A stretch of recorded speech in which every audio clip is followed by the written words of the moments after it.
Well, welcome to the Unstoppable Freedom Podcast. I'm Jimmy Page. Today, we're going to talk about the epidemic of child sexual exploitation, trafficking, and abuse. This is truly a battle between good and evil with a record number of reports year over year. Well, our guest today is a freedom warrior. Her name is LANDON STARBUCK. LANDON is a speaker, writer, and the founder and president of the nonprofit Freedom Forever, which counters the epidemic of child trafficking and exploitation. She left the music industry as a Billboard charting singer and songwriter after uncovering the exploitation within the entertainment industry. I know that's a surprise to some. Now she dedicates her life to this fight for children. She's developed the Freedom Model to solve this horrific problem. LANDON, welcome to the podcast. Thanks so much for having me, Jimmy. I'm so happy to be here. You bet. I know you wear a lot of hats as a mom and a professional, and now running your own nonprofit and a musician. I mean, my gosh, do you know which hat you're wearing right now? Sometimes I don't. Sometimes I get a little confused. I have to switch gears real fast, but It's okay. Right. Makes life fun and exciting. Absolutely. Well, listen, I love what you're doing, and as a girl dad, my youngest child is my daughter. She's 19 now.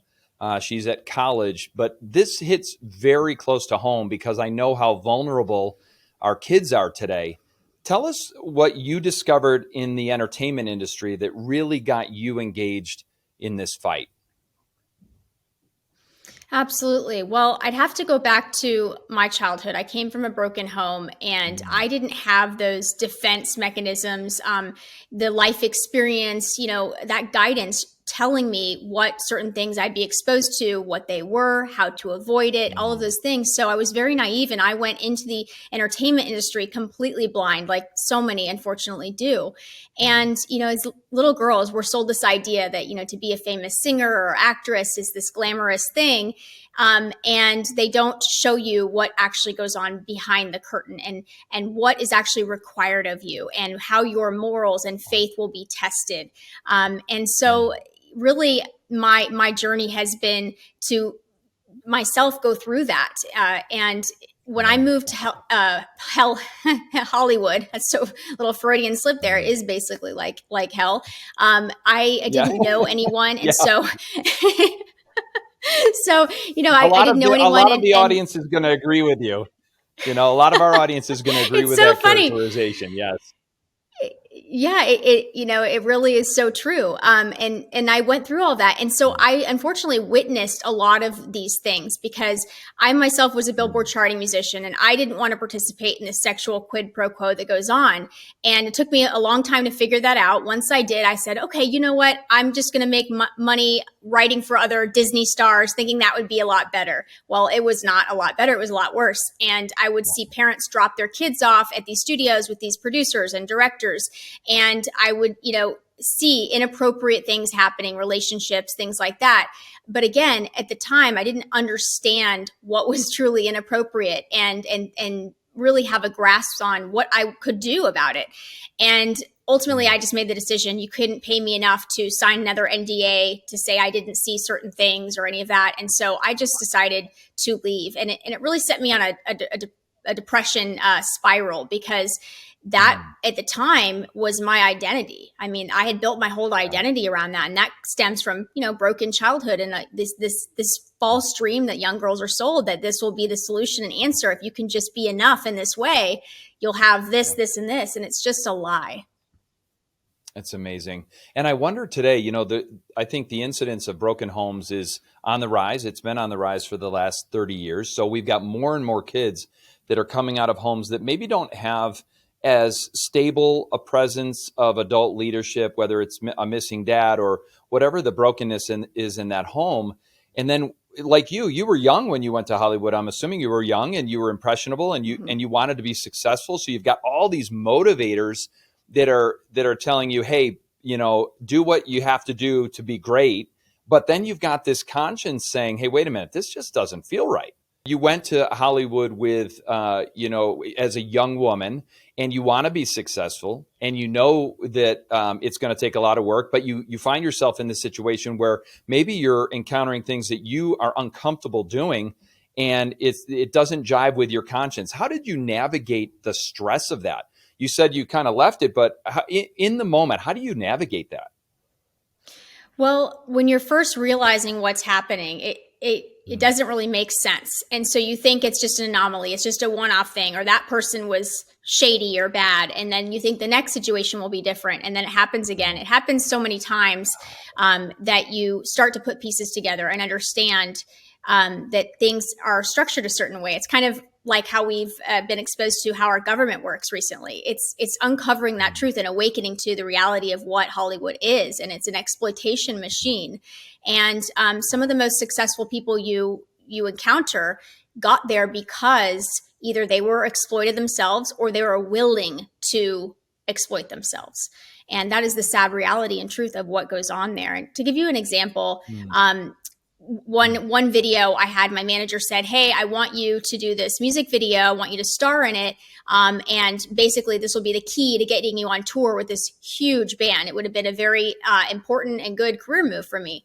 And I show up and they basically say, here's your outfit. And it was lingerie. And I said, "You didn't tell me about this. I feel put on the spot. I'm not comfortable with this. I don't want to wear this." And they labeled me difficult to work with, fired me, and then the next week my manager dropped me. So, enough things like that happen, or you don't go to the parties, you don't, do all the schmoozing that happens. You get labeled difficult to work with. And at the time I really thought that there was something I did wrong, because I would see other artists, up and coming artists, willing to do that. And then I would see the person that took my place, right? And then they got that major tour, and then they got that next, huge funding on their marketing push for their and I started to realize, oh, I feel so stupid. This is how it happens. And so that's a sad reality of what happens in Hollywood. Wow, that's amazing. And you think about the strength that you had to really kind of stand up for your principles, especially considering you were vulnerable, you're new to the industry. I mean, it is pretty remarkable that you did. But let's shift gears a little bit. I think that when most people think of child sex trafficking, I think that most of them think of that exploitation around movies they've seen, maybe like Taken with Liam Neeson, one of the most jolting movies that I've seen. But the truth is, only a small percentage of the sex trafficking and child exploitation really comes in that extreme. You say that a child can be trafficked out of their bedroom on their device without having a physical sexual encounter. What do you mean by that? Absolutely. And that's such an important distinction, because most of child trafficking sexual cases are a person that the child knows and trusts. And that is often, and most often recently, facilitated online by chat rooms, by an adult accessing that child, having access and developing relationship. And a lot of the times these kids don't realize they're talking to a seasoned pedophile. They trade grooming manuals. They know how to access kids, and kids are vulnerable. Their brains aren't developed. And so parents don't realize when they're putting their kids in these situations or handing them a smartphone, it's the same equivalent to dropping them off at pedophile meetup night at the bowling alley, which they would never do in physical reality. Yeah. But these devices are the most dangerous thing. And it's all about the environment that we put our kids into and expect them to thrive in. We're sending them in to this dark world that they are not equipped to navigate. Their brains aren't developed, their emotions, their identities, and they get hijacked. And those vulnerabilities, the fact that immaturity is there and that lack of identity or those insecurities, these pedophiles are trained to prey on them and get their claws in there. And they do that a myriad of ways. Sextortion, by pretending that they are some young, football player who's suddenly taking an interest, that kind of thing. And then they'll spend years. In some cases, they will spend years grooming these children. And so in one case, a young lady was groomed out of her bedroom, and her parents were in the next door, the wall away. She said, "I could hear my parents talking, watching TV, and they knew I was on my device, but they didn't know about secret apps, secret chats, all of these things. And they didn't know that she was having a private relationship. And unfortunately, she sent a nude. Okay. And this is something that unbelievably is being encouraged in this radical sex ed. They're literally normalizing this, saying that it's normal form of self-expression and a means of showing affection to send each other nudes. So these kids, it's not their fault. They're sending these nudes and then they get sextorted and they say, hey, just send me this and we'll be done. And then it just escalates from there. And that is how they're trafficked, because trafficking is when there's a profit involved. It doesn't involve movement necessarily. It's just force, fraud, or coercion. It's amazing. And truthfully, so I want to talk about the schools. I'm going to put that on the shelf for a second because this is a big, big issue, right? But don't most parents, like you described a very scary reality where mom and dad or parents are in one room, kid is in their bedroom or in another room on their device, and we don't know that there's a predator approaching our kid in the other room. And the parents always say, oh, not my kid.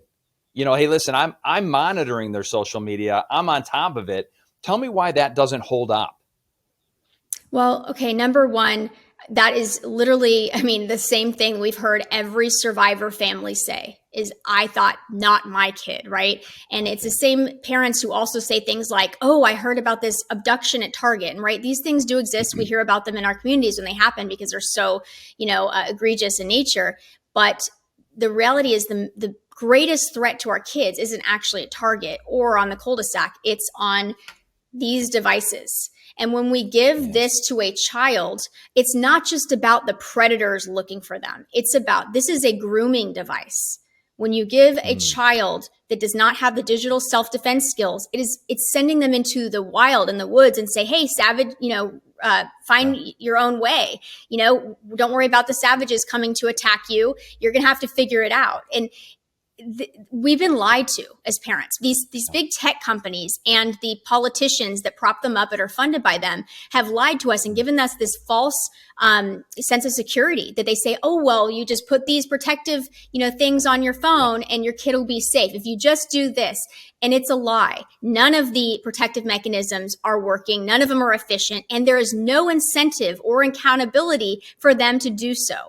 In fact, it's just the opposite. They're profiting off of exploiting even the data, the psychological metrics of your child. So this is a grooming device, it's an exploitation device, and it's a device where predators can more easily access kids. So we have to rethink the way we think about this. Okay, that is a game changer, right? That image, just the image that this device is a grooming device. When thinking about my daughter, my sons, when they were younger, to think of that more as dangerous. You kind of have to look at that phone in their hands as something that's dangerous that you need to get your hands on. Listen, I'm like all the rest of the parents. We had filters on computers. We had, we would ask them for their phones. We would take a look at their history, et cetera, et cetera. We felt like we were involved. But what you're saying is there's secret ways around this. There are things about it that make it more dangerous, even when you think you're doing the right things. Help us understand that a little bit more. Absolutely. And I would take it a step further. It's not even just the protective things we think we're doing. Children have been trafficked, exploited, and there's CSAM, child sexual abuse material, all over Instagram, all over Facebook, all over Twitter. And again, these are the companies recruiting kids to come on their platform saying, hey, if you're 13, come on our platforms. That is recruiting and enticement. In a just world, our politicians, which would and should be going after these big tech companies and holding them accountable the same way they would, a truck company like Ford if they put defective seatbelts in, right? Why are companies like that, these mega corporations, accountable for things, safety regulations like that? But a predator can bypass all of the safety mechanisms that they create that are designed to fail. They're flawed in nature. And then our children are exploited, trafficked, sextorted, all of those things. And not only that, but they're inviting them to come to their platforms for that to be a risk. And parents are not being informed about that risk. Our public health measures are not designating porn as a public health crisis, especially for children. Not in the opposite is being taught in schools. Yeah. They're encouraging kids to pick up this, to engage this, because this is also a way to bypass parental control, parental involvement. And not only that, is there's a rights agenda that they're pushing globally to give kids access to education and resources. What does that mean? This, without restrictions. That's what that means. Okay, so part of what you just revealed to us is that this is an overt kind of attack, right? This isn't passive.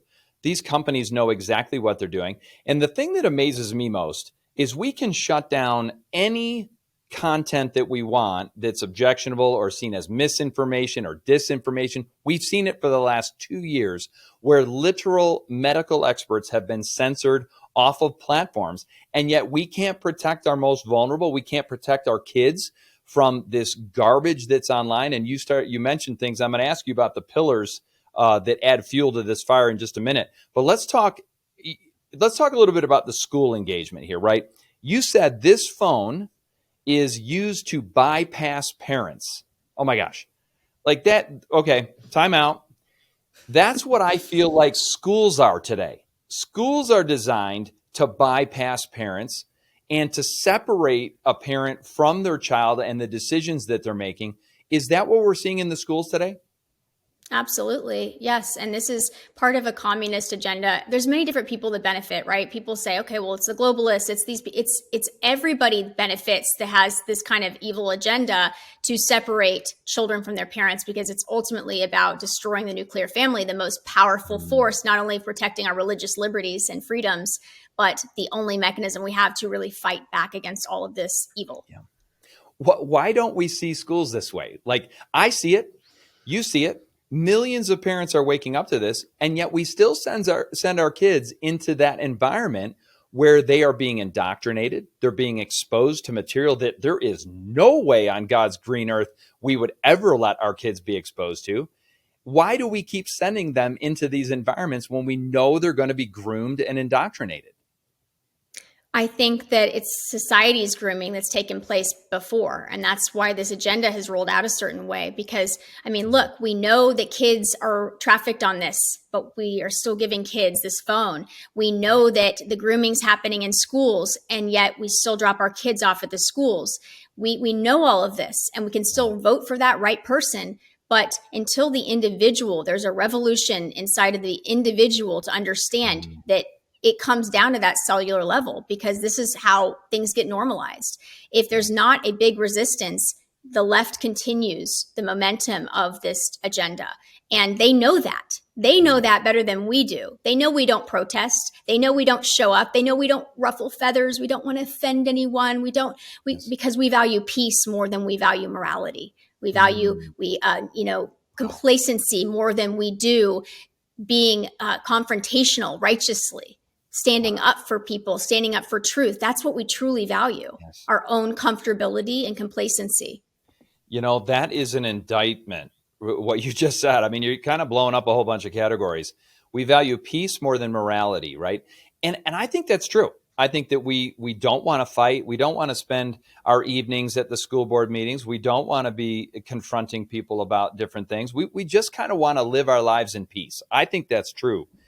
The problem with that, of course, and you mentioned your situation, you came from a broken home, but the truth today is that even if you're coming from an intact family, a traditional nuclear family where mom and dad are both there, maybe it's a great family that has great values and is involved in the community, maybe involved in their church, or it's those families are also vulnerable, aren't they?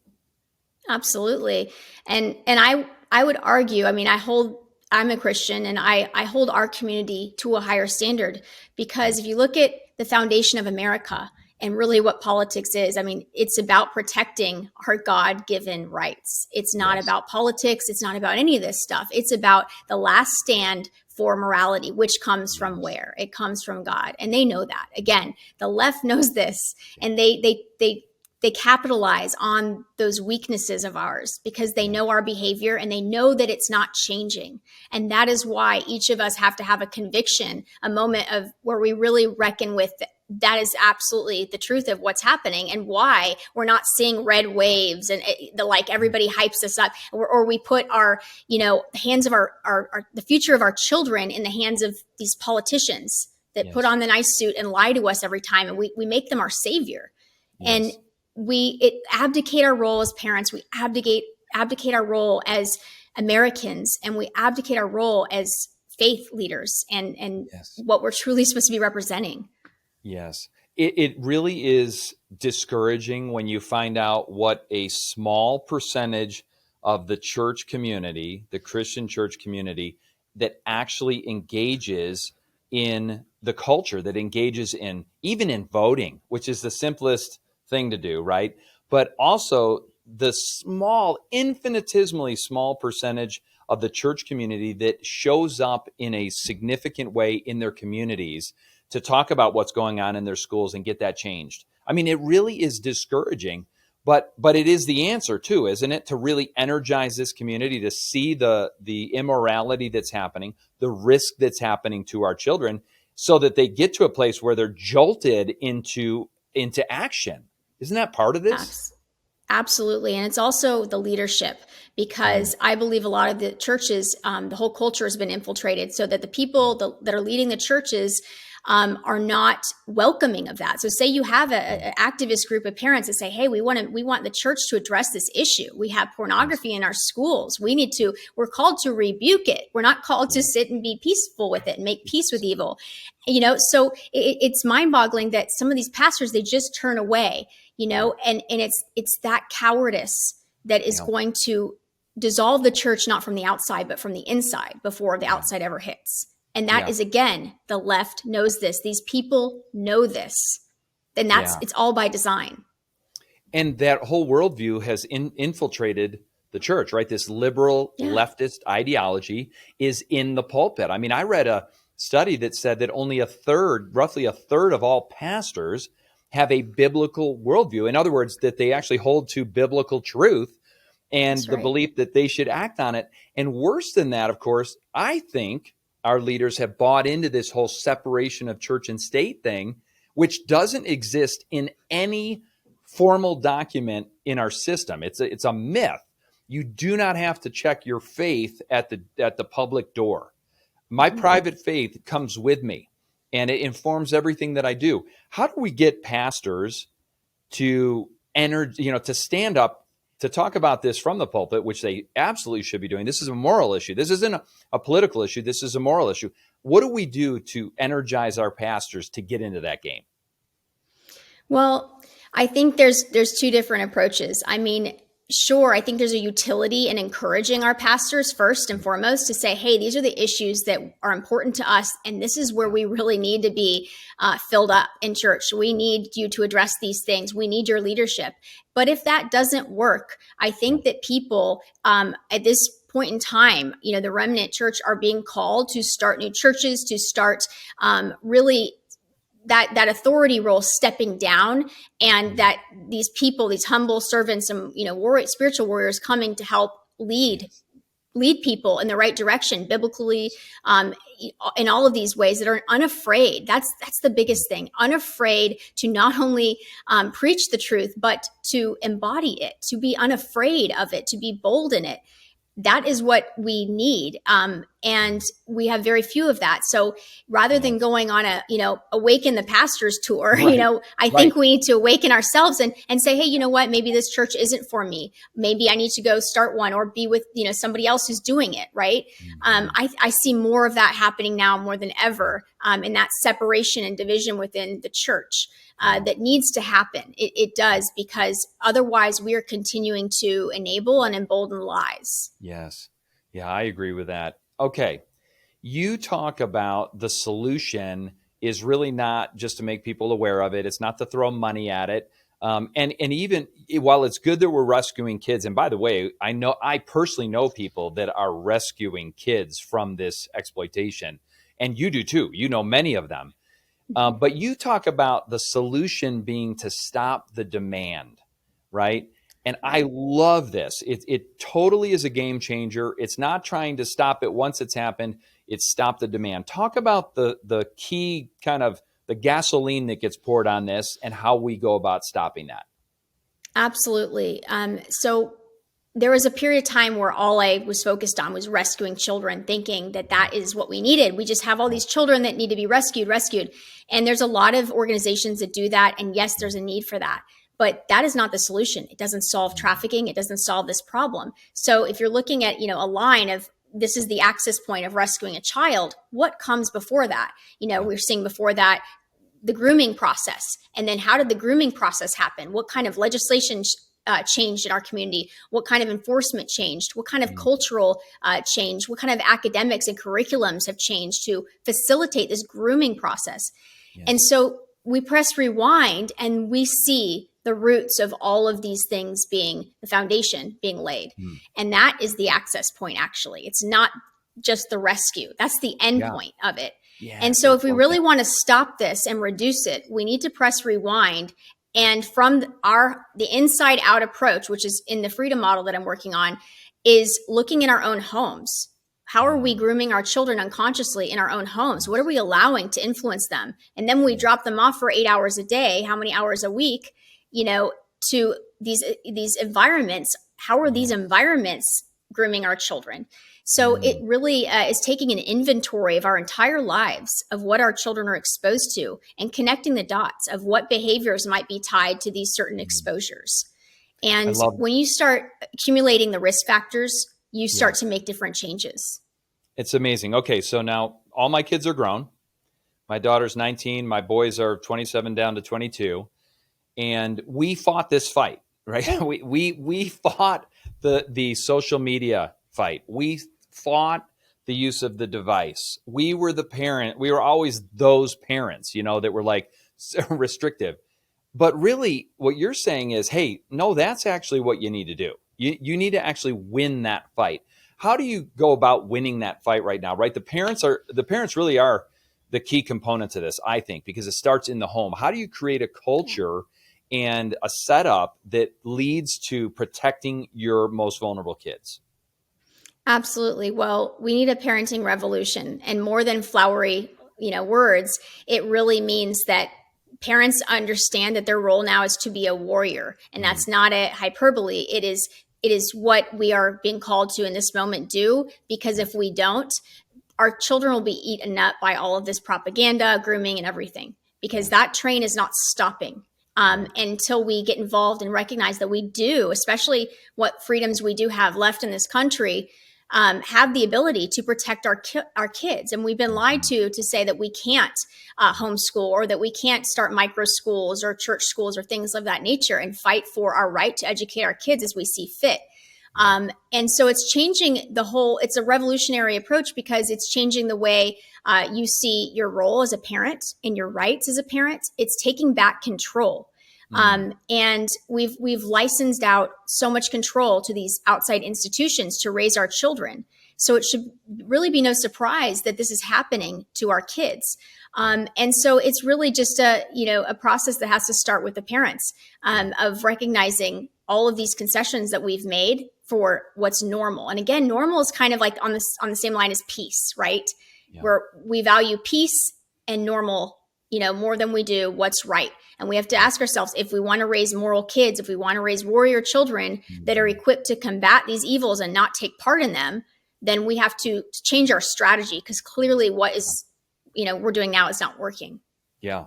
Oh, it's definitely not working. And every system is kind of tilted against us, right? From entertainment to schools to social media. How do you, in a practical sense, how do you protect your kids from this propaganda and indoctrination? I mean, we used to trust Disney. I mean, I can remember, Disney used to be fun, engaging, right, positive values. It is dangerous. Mm-hmm. But Disney's the tip of the iceberg. But Disney, Netflix, all the rest of these, how do we keep our kids from this type of propaganda and indoctrination and grooming? Absolutely. Well, what role, what value does entertainment have in each of our families? I think that's the first question to ask. How much time are we devoted to that? What is our version of entertainment? I think asking ourselves these questions is really crucial. I did that with my own family, because, at the time I was still making exceptions for certain shows or networks or things like this. But you know what? It gets exhausting as a parent to constantly be monitoring that and the devices. And parents are just like, you know what? I've had enough. I can't do it. I don't have time. I have a job. Yes. So let's make it easy. Just pull the plug on this entertainment propaganda. It is that easy to make that decision. It's not always easy to implement it. There's going to be some growing pains. But again, it's not about a mentality of taking away and saying no. It's about opening up a whole new world of adventure. So for instance, the week that we decided to pull the plug on Disney, Netflix, all of that garbage, we said, hey guys, we have this great idea. We're going to go take an adventure. We're going to go, we're going to do this thing in Florida. And we're not going to use devices. We're not going to do any of this stuff. And it was like a fun challenge. Yeah. And we had so many memories on that trip. By the time we got back, my youngest son was said, I don't even want to watch it. I want to go outside and work on this thing. I want to do our business that we talked about on our trip. Yes. And, it changed. And I'm not saying it's easy because my oldest, she's 13, almost 14. And at the time she was around a lot of kids that had devices. And we made the decision to pull her from an environment that were around kids with the devices, with the parents who just were not on the same page, because I care more about the environment she's in, making it easier for her to grow into the young woman she needs to grow into be. And so I have control as a parent of her environment. And it's not about isolating her. It's about insulating her from those harmful things so that she can grow and she can have friendships, but it's in a container of what's going to allow her to grow without all of these risks and pressures that are unnecessary. And so that's really, it's just those little micro steps, each week tackling a new thing. It's a very revealing process, but once you get going, it's a whole new world. It's like falling in love with a new workout thing, and then you're like, how did I go so many years without eating this way? Or, it's fun. It's not this horrible, what would my life be without Netflix? Oh my gosh, what would I do with myself? Oh yeah. It's really convicting, right? Because and what I love about what you're talking about is you're involving your kids in the process, right? And you're making it super attractive. Like you can't just remove something without replacing it with something of great value that all of a sudden they go, you know what? I feel better now that I'm not on the social media. I'll give you an example. My daughter, one of the strongest young women that I know, when she's on social media, it still unsettles her. It creates anxiety. It creates stress. It creates comparison, a way unnecessary comparison, and it really shakes up your confidence.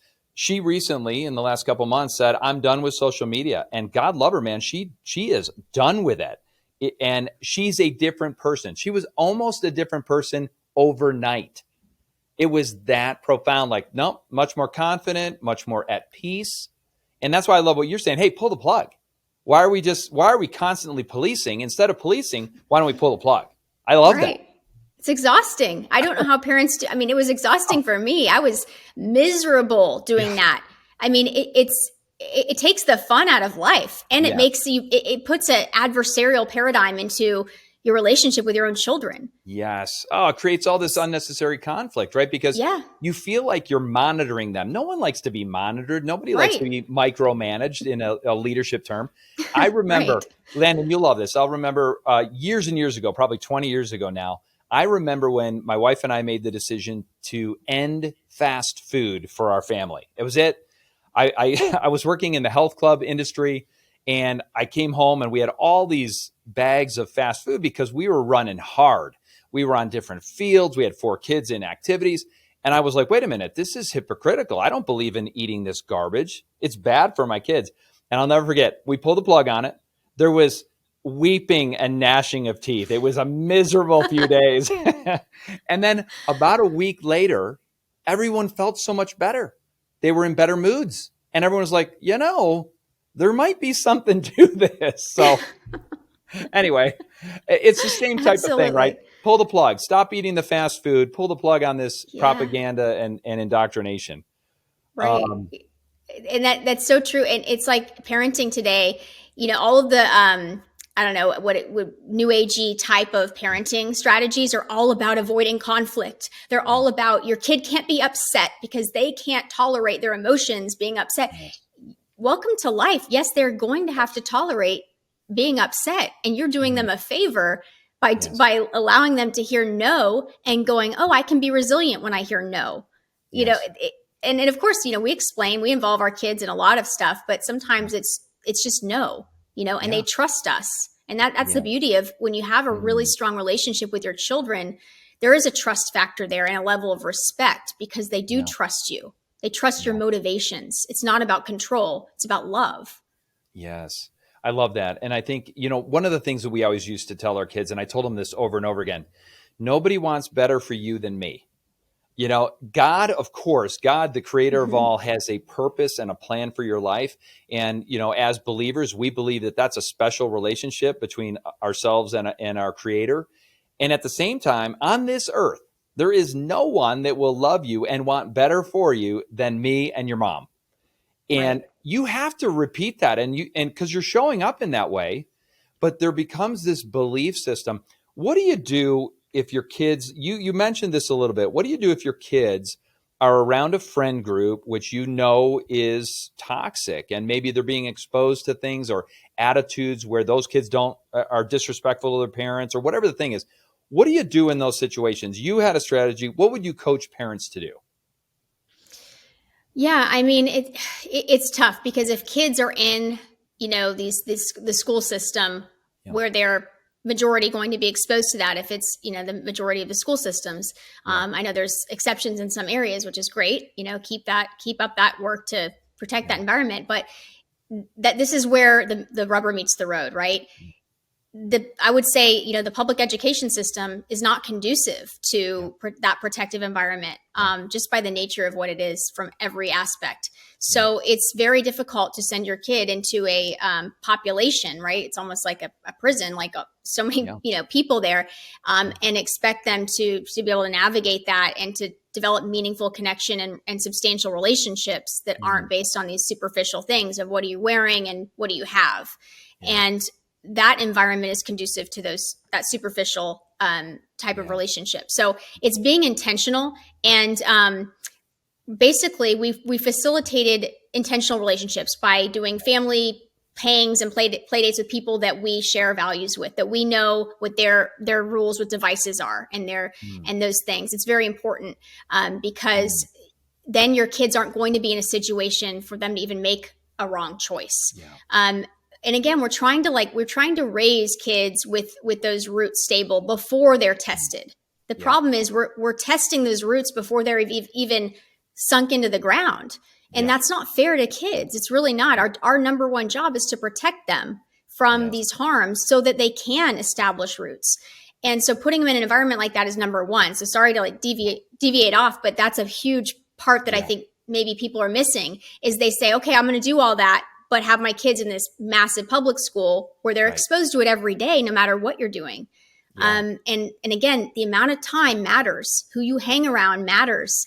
And so kids are going to be influenced. It's just a matter of the nature of the environment. So I think that's it, being intentional about those relationships.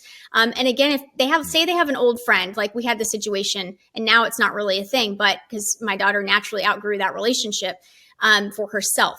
But we had a friendship that maybe the parents, don't see eye to eye on things.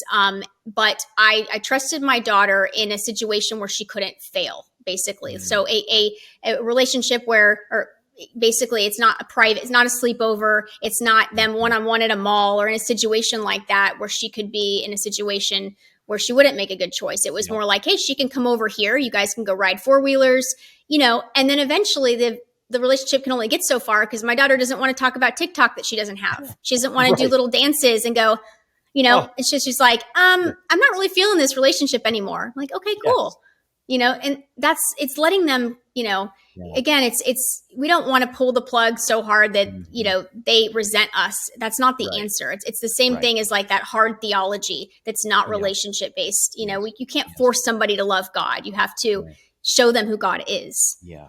And I love the fact that you're empowering her to make these decisions.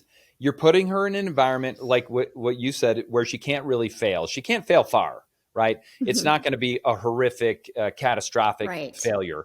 It's just a decision, right? But you're empowering her now to evaluate the relationship. Hey, is this a relationship that I want to be in? But what I love about your freedom model, and I know you're getting even a lot more details to this. It's so important that we have this freedom model, right? That it starts in the home, starts with you, right? Starts in the home, creating the environment in the home that's conducive to your values and empowering your kids to make those decisions, those wise decisions. And then you talk about the school environment, right? And we've talked at length about how dangerous the school environment is. We actually, on this end, we are compelling parents to pull their kids out of public school. Okay. In the event that you find your kids in a public school environment where indoctrination and propaganda is full on, which, by the way, is just about every school, and you can't influence the change, you can't be there enough, you can't influence the change, then you have an obligation to remove your kid from that dangerous environment, we believe. That's right. I do realize that's a difficult decision to make for parents, especially two job parents and lots of demands. But I don't think there's anything more important than the health of your kids.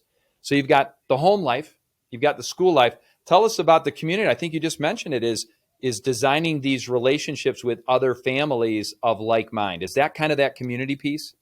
Absolutely. And also, community resources. When we're talking about families that are not, they don't have parents that are, aware of these issues and are going to raise their children and protect them. I want to have community outreach. I want churches to be involved and to provide free activities for kids after school, things of that nature. I mean, look at what the left does. They have free LGBT communities and programs for these kids that other people are outreaching them and spending their time. And quite frankly, we just don't do a good job of that, of outreaching to those kids, those at-risk children. And with the single moms, I mean, this is people don't realize single moms, predators target single moms more than, families. In fact, they pretty much don't target kids with a present, strong father at all. In fact, most survivors I've worked with, I ask, what would be the one thing that would have stopped this from happening? And they all say, had I had a dad, had my dad protected me or been there at all. Yes. And so this is crucial information, because when we're looking at a community of a kid who is already at risk, single mom, we need to find ways to support the single mom, to offer childcare, church service, whatever we can to help that child shape their growth, help them develop skills, passions, things that can help shape their identity in a positive way, to replace those negative things that are there waiting to sink their hooks into children. And so we really have to, it's about all children. It's not just about ours. My kids are fine. I'm worried about all children, about what's happening to them. And I have friends who still have kids in the school system, and they aren't happy about it, but they're in a very unique situation where, maybe there's a custody situation and they just can't pull them. In those situations, I have so much compassion. I don't think that, it's difficult. And we have to have compassion for those people and say, how can I support you? How can I help you? Maybe it's, taking their kid to hang out and do something with your kid, or taking them for ice cream on Fridays. Those little things make such a difference, and people don't think of it as advocacy or, but that is what we're supposed to be doing. Yeah, I love that. And, part of what I think the solution is too, in those situations, which I understand, it's very difficult to be in those situations where you feel between a rock and a hard place. Well, how do I do it? How do I pull it off? What I love is the resurgence and the expansion of the homeschool community. Not only me homeschooling my kids, for example, or my family deciding to do that, but these networks and these co-ops where kids are in groups of other kids and families that have the same intention, that are homeschooling those kids in groups. And this is a spot where I think the church can really be instrumental. Churches have space. Yes. They've got available space. They've got resources. Right. Let's start to get creative to solve that problem for people that are having a hard time pulling their kids out of public schools. Yes, absolutely. 100%. How would you, so let's end the program with a little encouragement. What would you, if you were to talk to parents right now and you said, hey, if there's one thing, or maybe there's two things that you would encourage them to do right now that could make the greatest positive difference in protecting their kids from this vulnerability, what would you tell them to do? What I did with my husband and I, we sat down and we wrote out a family constitution of sorts. Nice. Of what are our family values, what are we trying to raise our children? What kind of humans are we raising them to be? And how are we going to do it? What are we going to avoid? And we took an inventory of our whole lives. I mean, honestly, we did where we spend our money, what companies we fund, everything that we could. And we started making small changes one at a time that were feasible, that didn't disrupt our lives too much, just one thing at a time. And slowly, that process transformed our whole family dynamics. And it is so freeing, so liberating. And so doing that, really taking the time to sit down with your partner, your husband and wife, and really say, we're the leaders here of our family. Where are we leading our children? Because I'm going to leave you with this. Yeah. A really great exercise. Ask your kids, go home and ask your kids, name me 3 celebrities. They'll list them off so quickly, your head will spin. Name me 3 pop songs. They can name them so quickly, your head will spin. What are our family values? Be honest. Yeah, honest. It's uncomfortable. Yeah. And then you realize this is the access point. This is where we get to work. Yes. This is where we change our entire family. And that is a beautiful exercise to start that process. I love that. I think that's a great place to end. What an encouragement, right? Because you've just empowered parents to do something tangible that could change the course of their family. I love it. Landon, listen, this has been a blast. Thank you so much for exposing a whole bunch of stuff to our parents and then giving them some tools to really kind of protect their kids from these vulnerabilities. And more than that, to create a tremendous family environment that they're going to enjoy and be safe in and never forget. Thanks for all you're doing. Appreciate you so much. Thank you so much. Thanks, Jimmy. God bless you.